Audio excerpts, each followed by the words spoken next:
Vous venez avec moi. Un PDG millionnaire trouve une infirmière frigorifiée à un arrêt de bus. Puis la ramène chez lui et ne la laisse plus jamais partir. La neige tombait plus fort qu'elle ne l'avait fait de tout l'hiver, enveloppant les rues de New York d'un épais et silencieux manteau blanc. Minuit était passé depuis longtemps, et la ville, qui d'habitude ne dort jamais, semblait s'être enfin assoupie sous le poids de la tempête. Les lampadaires projetaient une faible lueur orangée à travers la brume, et le vent hurlait entre les bâtiments vides. Une élégante bantelée noire se déplaçait lentement dans la rue déserte, ses pneus crissant doucement sur la neige. À l'intérieur, Alexandre Égide était assis, une main posée sur le volant en cuir, l'autre ajustant le chauffage. Le monde extérieur n'était qu'un flou blanc et il n'avait aucune raison de conduire à cette heure, si ce n'est qu'il ne parvenait souvent pas à dormir. En tournant sur Lexington Avenue, il aperçut quelque chose, quelqu'un, à l'arrêt de bus. Il plissa les yeux, ralentissant la voiture jusqu'à ce qu'elle s'arrête brusquement. Là, recroquevillée sur le banc en métal froid, se trouvait une jeune femme en tenue d'infirmière. Ses cheveux blonds étaient humides de neige, ses épaules tremblaient sous un manteau trop fin. Elle était assise raidement, les mains fourrées dans ses poches, le regard vide. Son téléphone gisait, inutile, sur ses genoux, l'écran noir. La batterie morte. Alexandre fronça les sourcils. Sans réfléchir, il passa en mode stationnement et sortit. Le froid le saisit instantanément, mordant à travers son manteau, mais il le remarqua à peine. Il s'approcha d'elle à pas d'Alouipé, la neige étouffant le bruit de ses chaussures. Elle ne leva les yeux que lorsqu'il parla. « Vous venez avec moi. » Sa tête se tourna brusquement vers lui, les yeux écarquillés d'alarme. « Pardon, je ne vous connais même pas. » Il la regarda droit dans les yeux, sa voix calme et ferme. « Je ne vous laisserai pas geler ici. » Hors de question, elle se leva rapidement, mettant instinctivement quelques mètres entre eux. « Je vais bien, dit-elle, bien que sa voix tremblât et que ses dents claquassent. J'attends le prochain bus. Il n'y a pas de prochain bus, répondit-il en jetant un coup d'œil à la rue vide. Pas ce soir, tout est fermé, pas de taxi, pas de train. Et vous portez une blouse d'infirmière dans une tempête de neige. Je peux me débrouiller, insista-t-elle en s'enlaçant fermement. Il ne s'approcha pas, mais il y avait quelque chose dans son regard qui l'empêchait de détourner les yeux. Pas de la pitié, pas de l'attirance, autre chose, comme une reconnaissance tacite. Il retira son long manteau noir et le lui tendit. « Mettez ça. » Elle hésita, puis tendit lentement la main et le glissa sur ses épaules. Il était chaud, sentait légèrement le sèvre et quelque chose de chair, et atténua instantanément la morsure du froid. « Je peux vous ramener chez vous, » dit-il simplement. « Où habitez-vous, Harlem ?» répondit-elle prudemment. « Trop loin pour marcher. Et aucun taxi ne passera par ici. Ma voiture est chauffée et je ne suis pas un psychopathe. Vous pouvez vous asseoir à l'arrière et je vous conduirai où vous voulez. Ou vous pouvez rester ici et attraper une hypothermie. C'est votre choix. » Elle l'étudia pendant une longue seconde. Il lui semblait familier, bien qu'elle ne sût pas exactement pourquoi. Son visage avait le genre de traits classiques et nets qu'on voit dans les magazines. Des yeux gris et froids, un costume parfaitement taillé sous une écharpe en cachemire sombre, des cheveux qui commençaient à peine à briller de neige. Il ressemblait à quelqu'un qui n'avait jamais attendu à un arrêt de bus glacial de sa vie. Contre toute attente, son corps lui donna la réponse en premier. Ses jambes bougeaient avant sa voix. « D'accord, » murmura-t-elle, et il ouvrit la portière passager. Elle se glissa à l'intérieur, ne sachant pas si c'était une erreur, ne sachant rien d'autre que la chaleur qui l'enveloppa instantanément. La porte se referma avec un bruit sourd, étouffant le vent. Elle le regarda faire le tour de la voiture et monter à côté d'elle. Puis il lui jeta un regard avant de s'éloigner du trottoir. Aucun d'eux ne parla tandis que la voiture roulait dans la rue enneigée. Deux étrangers dans un véhicule silencieux, liés par rien d'autre qu'un moment improbable et la pitié d'un homme qui ne s'arrêtait jamais pour personne. Jusqu'à ce soir, le ronronnement du chauffage comblait le silence entre eux, tandis que la Bentley glissait sur les rues poudrées de neige. Les vitres se désembuèrent lentement, révélant la ville scintillante recouverte de blanc. À l'intérieur de la voiture, la chaleur était presque choquante après le froid glacial de l'extérieur. Lily était assise, raide, sur le siège passager, ses mains toujours crispées sur le manteau qu'il lui avait donné. Elle le serra contre elle, inhalant l'odeur inconnue mais réconfortante imprégnée dans le tissu. Ça sentait l'argent, oui, mais aussi quelque chose de calme, de posé, de sûr. Elle jeta un coup d'œil de côté à l'homme qui conduisait. Il n'avait pas dit un mot d'eux, plus depuis qu'elle était montée. Il semblait entièrement concentré sur la route, son profil net dans la lueur des lumières du tableau de bord. Tout en lui était méticuleux, sa posture, sa montre, même sa façon de tenir le volant. « Merci, dit-elle doucement, plus par habitude que par attente. » Il ne la regarda pas. « Vous n'avez pas à me remercier, vous étiez en train de geler. » Elle hésita. « N'empêche, la plupart des gens ne se seraient pas arrêtés. » Un léger sourire étira le coin de ses lèvres. « Je ne suis pas la plupart des gens. » La réponse aurait pu paraître arrogante, mais ce n'était pas le cas. C'était juste un fait. Ils retombèrent dans le silence. Et Lily s'adossa au siège. L'épuisement la frappa de plein fouet, maintenant qu'elle était enfin au chaud. 14 heures d'affilée à l'hôpital, en sous-effectif, sans pause déjeuner. Et un patient en arrêt cardiaque pendant sa dernière heure. Elle n'avait pas voulu manquer le dernier bus. Mais ce genre de choses n'arrêtait pas de se produire. Sa vie était un exercice d'équilibre au bord de l'effondrement. Loyer en retard. Son deuxième emploi réduisant les heures. Et son agent de recouvrement de prêts étudiants l'appelant comme une horloge. Il engagea la voiture dans un garage souterrain. Les yeux de Lily s'écarquillèrent alors qu'il descendait dans une entrée privée bordée de béton. Poli et d'un éclairage doux. Ce n'était pas un immeuble d'appartements ordinaires. « Vous habitez ici ?» demanda-t-elle, les sourcils haussés. « Pour l'instant, répondit-il en garant la voiture. Venez. Vous restez ici ce soir ?» Elle cligna des yeux. « Attendez, quoi, ce n'est pas une question, dit-il, sortant déjà de la voiture. Vous avez besoin d'un endroit pour dormir. J'ai plus qu'assez de place. » Ses instincts s'emballèrent. Je ne peux pas rester chez un inconnu. Il s'arrêta à côté de la portière passager ouverte, la regardant dans les yeux sans force ni supplication. Sans condition. Je prendrai la chambre d'amis. Verrouillez la porte si vous voulez. Mais vous n'allez pas errer dehors dans cette tempête. Elle se mordit la lèvre, une partie de son cerveau lui disant que c'était de la folie. L'autre alourdi par la fatigue et le souvenir de ce bon gelé. Après un instant, elle sortit de la voiture. À l'intérieur, l'appartement était encore plus stupéfiant qu'elle ne l'imaginait. Des fenêtres du sol au plafond, un éclairage chaleureux. Une cheminée rugissante et un silence si complet qu'il semblait sacré. L'espace était élégant mais pas froid, de bon goût, masculin, sans ostentation. « Vous pouvez prendre la chambre à gauche, » dit-il en désignant un couloir. « Il y a des vêtements propres dans la commode. Ils seront grands. Pour vous, mais chauds. » Elle se tourna lentement vers lui. « Pourquoi faites-vous ça ?» Il haussa légèrement les épaules. « Parce que je le peux et parce que j'ai une conscience. » Cette réponse resta avec elle alors qu'elle se dirigeait vers la chambre d'amis. Le lit était parfaitement fait. Les draps sentaient la lavande et quelque chose de cher. Tout était impeccable, mais ne semblait pas vide. Ça semblait habité, mais intact. Comme quelqu'un qui avait tout et ne ressentait pourtant rien. 15 minutes plus tard, vêtue d'un pull gris trop grand et d'un pantalon de survêtement qui la dévorait presque, Lily retourna discrètement dans la cuisine. Elle voulait demander de l'eau, mais se figea sur le seuil. Alexandre était debout près de la cuisinière, en train de cuisiner. Pas un chef privé, pas de plat à emporter, juste lui en t-shirt blanc et pantalon sombre. Remuant quelque chose dans une petite casserole, il jeta un coup d'œil et la remarqua. « Je me suis dit que vous pourriez avoir faim. » Elle cligna des yeux. « Qu'est-ce que vous préparez ?»« Des ramen, dit-il simplement. Rien d'extraordinaire. Juste quelque chose de chaud. » Elle s'approcha, surprise de voir à quel point elle avait l'air normale maintenant. Juste un homme. Pas un milliardaire. Juste quelqu'un qui, pour une raison quelconque, l'avait vue et nourrie, alors qu'elle s'asseyait au comptoir. Il posa un bol devant elle et lui tendit une paire de baguettes. Elle le fixa. Plus confuse que jamais. « Vous n'êtes pas ce à quoi je m'attendais. » Il la regarda, les yeux indéchiffrables. « Vous non plus ?» La lumière du matin se déversait à travers les hautes fenêtres, jetant des reflets dorés sur la chambre d'amis. Lily se réveilla à l'odeur du café qui flottait dans l'appartement et au confort étrange de draps. Bien plus doux que tout ce qu'elle avait jamais connu. Un instant, elle oublia où elle était. Puis tout lui revint. La neige, la bantelette. L'inconnu qui lui avait préparé des ramen à 2 heures du matin. Elle trouva une note sur le comptoir de la cuisine, écrite d'une écriture précise et penchée. « Il y a de l'argent pour le taxi sur la table. Vous pouvez partir quand vous serez prête. Mais si vous voulez reparler, appelez-moi. » En dessous, un billet de $100 impeccable et une carte de visite. Alexandre Gide Global Investment. Elle fixa le nom pendant une longue minute. Il lui disait vaguement quelque chose. Des articles de magazines, des blogs financiers. Une liste forte qu'elle avait parcourue à la caisse d'une épicerie. C'était donc lui. Elle prit l'argent mais laissa la carte. 3 jours passèrent. Elle n'appela pas. Mais le 4e soir, alors qu'elle faisait du bénévolat à une foire de la santé communautaire organisée par l'hôpital, elle le revit. Il se tenait au fond de la salle, silencieux et immobile au milieu de la foule innée d'infirmières, de patients et de donateurs. Pas de fanfare, pas d'entourage, juste lui, vêtu de gris njassaït, les mains dans les poches de son manteau, les yeux balayant la pièce jusqu'à ce qu'il se pose sur elle. Lily aidait un vieil homme frêle à s'asseoir sur une chaise pour son examen gratuit. Il n'avait pas de pièce d'identité, pas d'assurance, pas de famille répertoriée.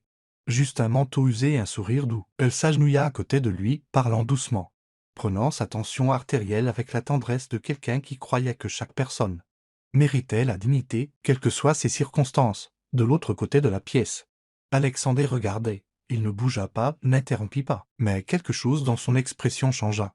Quelque chose de subtil mais de profond. Quand la file d'attente se réduisit et que la foule commença à se disperser. Lily se tourna et le remarqua. Elle hésita, puis s'approcha de lui. « Vous m'avez suivi jusqu'ici » demanda-t-elle, mi-taquine, mi-certaine. « Non. » dit-il. « Je finance ce programme chaque année. Je ne m'attendais juste pas à vous voir. » Elle croisa les bras. « Eh bien, nous voilà. » Il regarda autour de la salle. « Vous faites du bénévolat après des journées de 14 heures ?» Elle haussa les épaules. « Les gens ont besoin d'aide. Je sais ce que c'est de n'en avoir aucune. » Il hocha la tête, silencieux un instant. Puis dit « Ma mère était infirmière. Elle m'emmenait dans des endroits comme celui-ci quand j'étais enfant. Je détestais ça à l'époque. Mais maintenant, je crois que je comprends. » Lily pencha la tête. « Vous n'avez jamais mentionné ça. Il y a beaucoup de choses que je ne mentionne pas. » Répondit-il à un début de sourire touchant ses lèvres. Ils restèrent silencieux un instant. Puis il dit « Venez avec moi, juste pour un café, sans pression. » Elle hésita de nouveau, mais cette fois, elle hocha la tête. Le café se transforma en promenade. La promenade se transforma en une assise sur un banc au bord de Central Park, où la neige avait juste assez fondu pour exposer la terre en dessous. Ils ne parlèrent pas d'argent, ni de carrière, ni de quoi que ce soit d'impressionnant. Ils parlèrent d'insomnie, de mauvais café de cafétéria, de livres qu'ils avaient commencés et jamais finis. C'est devenu une habitude. Au cours des semaines suivantes, ils continuèrent à se croiser, ou peut-être pas par hasard. Commença-t-elle à se demander. Mais elle ne demanda jamais. Parfois, il se retrouvait à la cafétéria de l'hôpital tard dans la nuit. Parfois, il envoyait un chauffeur la conduire dans un endroit calme où il attendait déjà avec un chocolat chaud ou un sac de ses chips préférés. Il lui avait demandé une fois, nonchalamment. Et Snan était souvenu. Ils ne mirent jamais de nom sur ce qu'ils faisaient.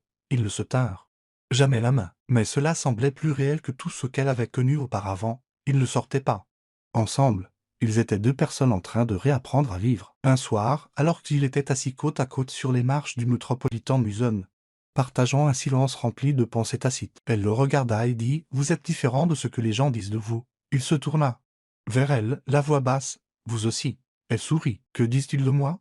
Que vous êtes trop gentil pour votre propre bien. » Elle haussa les épaules. « Ce n'est pas de la gentillesse. C'est juste de l'humanité. » Il la regarda longuement. « Alors peut-être que j'essaie de me souvenir de la mienne. » Elle ne répondit pas. Elle s'adossa simplement et leva les yeux vers les étoiles qui perçaient à travers la brume de New York. Et pour la première fois depuis longtemps, la nuit sembla douce. Alexandre Egide avait toujours été un homme qui préférait le silence. C'est là qu'il se sentait le plus en contrôle, le plus lui-même. Le succès était venu tôt.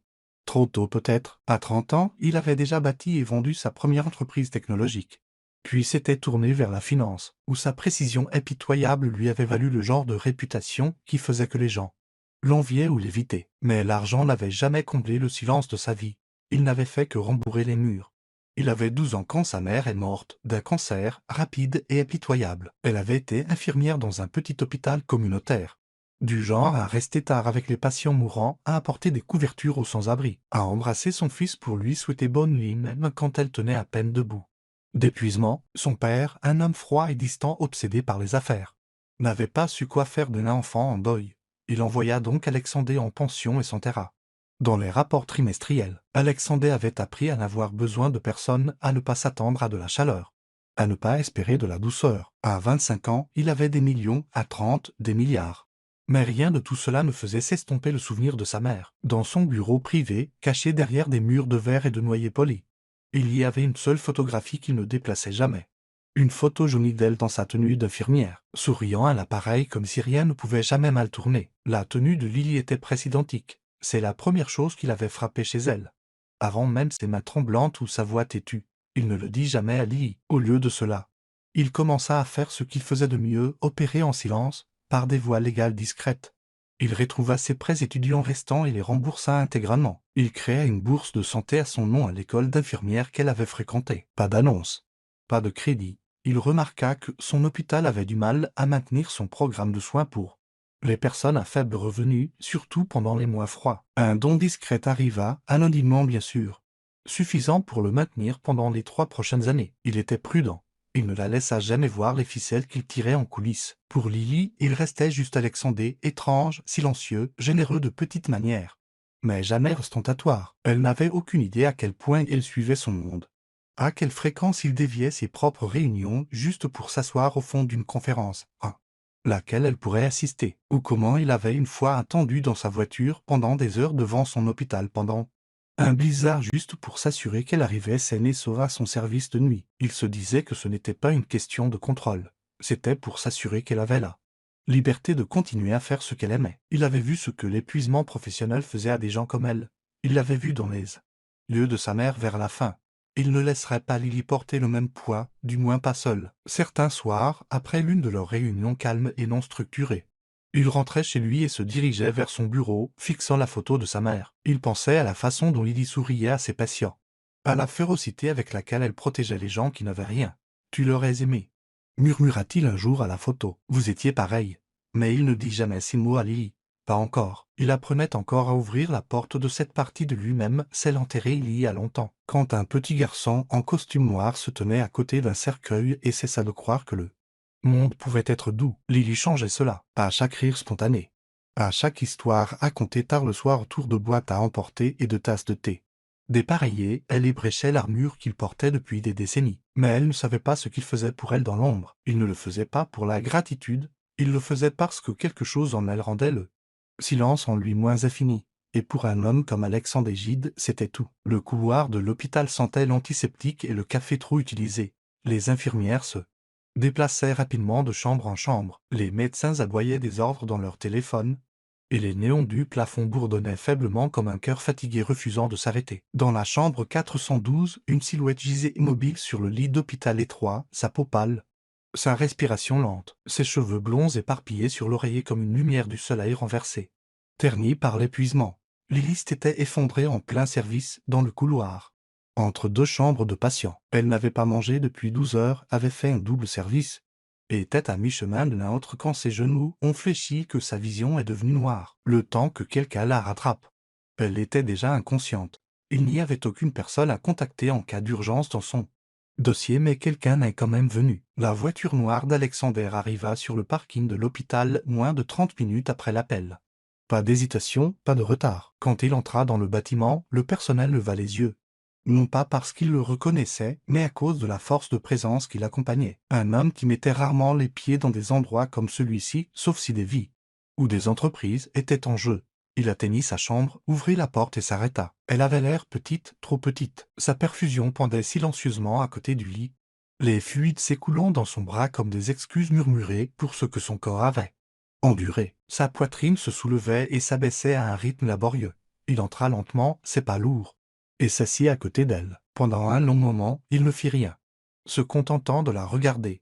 Puis il tendit la main et lui prit doucement la sienne. Elle était froide. Il la pressa entre les siennes, comme il se souvenait que sa mère le faisait quand il avait de la fièvre enfant. Il ferma les yeux. Quand Lily s'agita 2 heures plus tard, ce fut à la sensation de chaleur enroulée autour de sa main. Ses paupières s'entr'ouvrirent et la première chose qu'elle vit fut lui, Alexandre, assis là, les manches retroussées, la cravate desserrée, les cheveux un peu en désordre comme s'il y avait passé la main une fois de trop. « Quoi » murmura-t-elle. « Vous vous êtes évanoui, dit-il, la voix tendue. Vous êtes sévèrement déshydraté, sous-alimenté. » Elle cligna lentement des yeux. « Oh, c'est tout ce que vous avez à dire » Sa voix se brisa. Et quand elle se tourna pour le regarder pleinement, ses yeux étaient sombres comme une tempête. Elle essaya de se redresser en grimaçant. « Ce n'est pas grave, je me suis juste un peu trop poussé. »« Un peu » lança-t-il en se levant brusquement. « Vous avez 2 emplois. Vous sautez des repas. Vous dormez à peine. Vous pensez que ce n'est rien ?»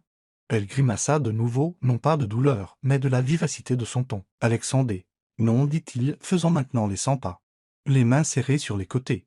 Vous auriez dû me le dire. J'aurais pu. J'aurais aidé. Je ne voulais pas d'aide, dit-elle sèchement. Et l'air entre eux se figea. Il se tourna lentement vers elle. Les yeux de Lily se remplirent de larmes. Sa voix tremblante. « Je me suis toujours occupé de moi-même depuis que j'ai 16 ans. Personne ne vient jamais. Personne ne reste.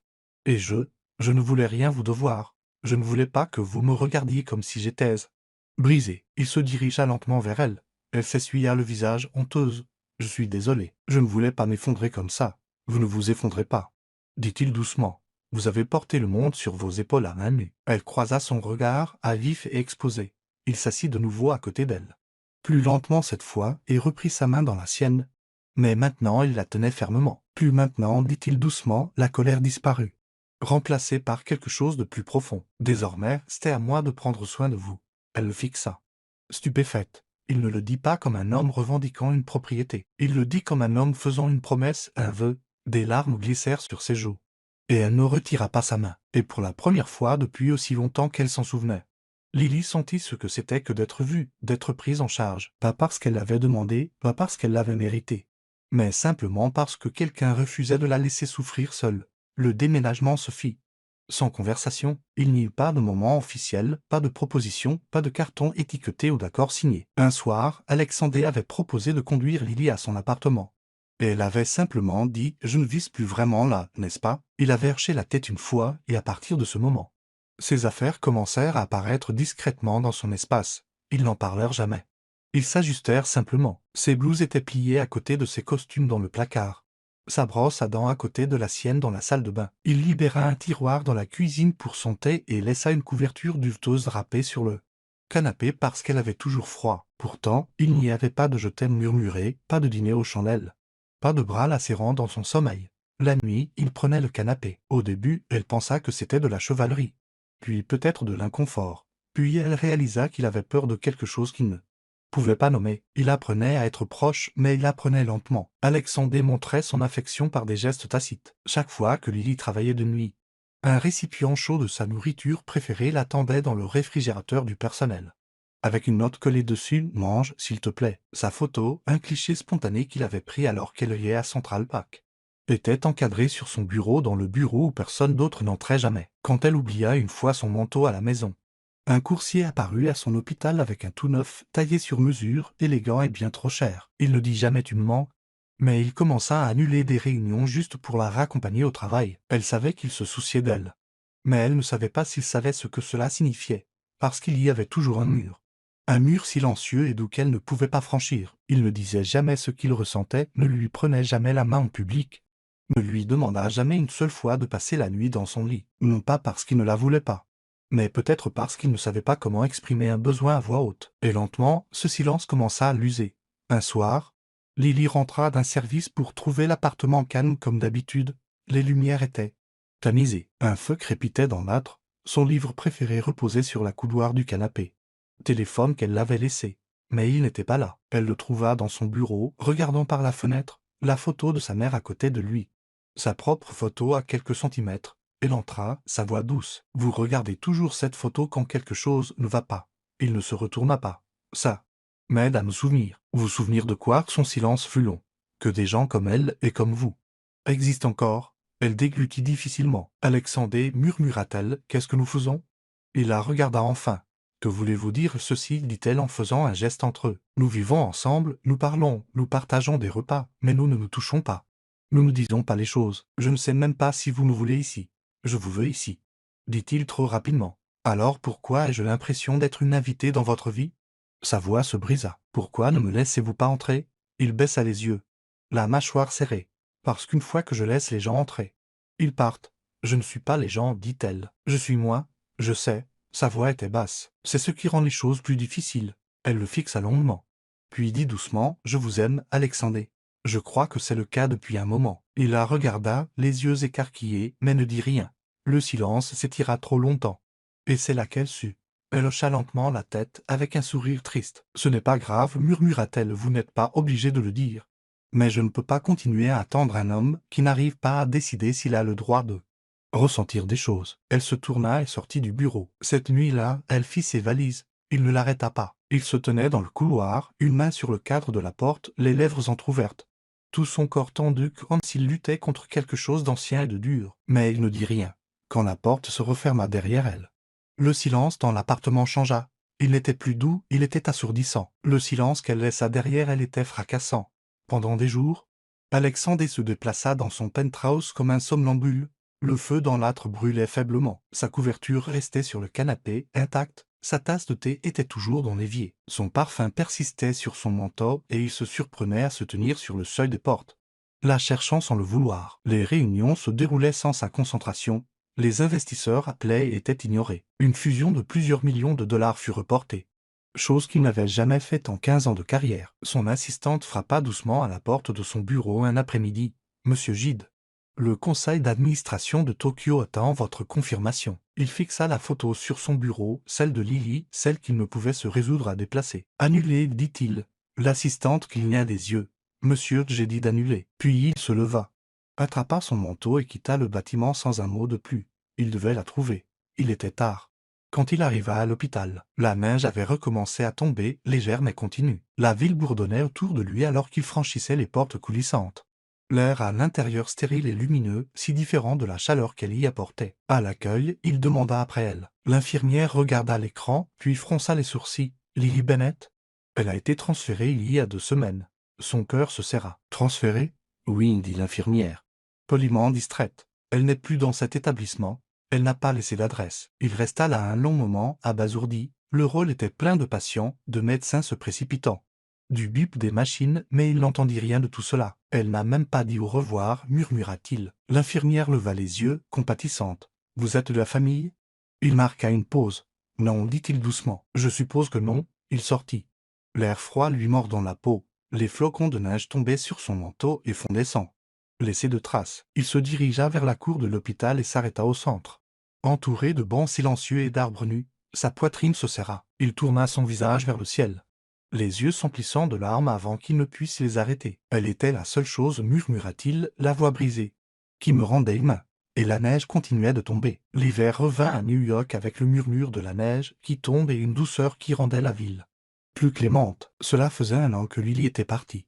1 an qu'elle avait quitté l'homme qui n'avait pas encore appris à aimer à voix haute. Maintenant, elle était différente, plus forte, plus sûre d'elle. En tant qu'infirmière en chef dans un petit hôpital du nord de l'État de New York, elle était respectée et on comptait sur elle. Pourtant, les soirs tranquilles, une tasse de thé à la main, elle pensait encore à lui. Se demandait s'il l'avait cherché, sentait encore l'écho des mots qu'il n'avait jamais prononcés. Puis l'appel arriva.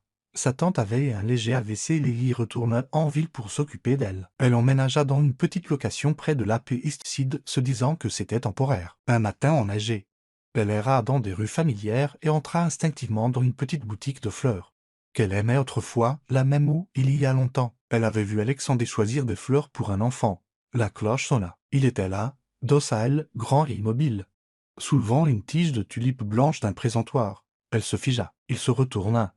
Leurs regards se croisèrent et un instant, le monde retint son souffle. Alexandre avait l'air plus âgé, plus sage, plus doux, mais toujours entièrement lui. Il posa doucement les fleurs et s'approcha d'elle. Proche, mais pas trop. « Tu viens avec moi ?»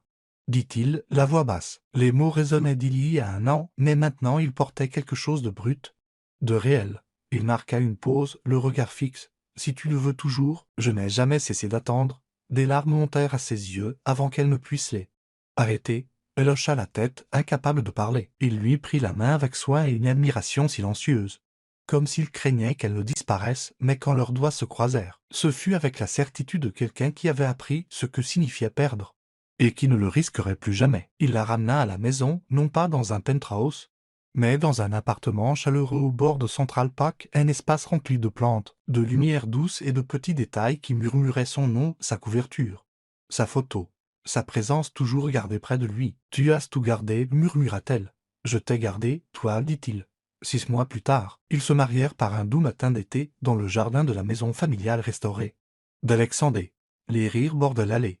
Les rires remplissaient l'air. Les invités étaient peu nombreux mais chers. Des collègues, d'anciens patients, des amis qui avaient vu leur histoire se dérouler. Parmi eux se trouvait le vieil homme dont Lily s'était occupée lors d'une collecte de fonds de l'hôpital, le moment même où Alexandre l'avait vraiment vu. Il se leva pour parler pendant la cérémonie. « Elle a toujours été un ange, » dit-il à travers ses larmes.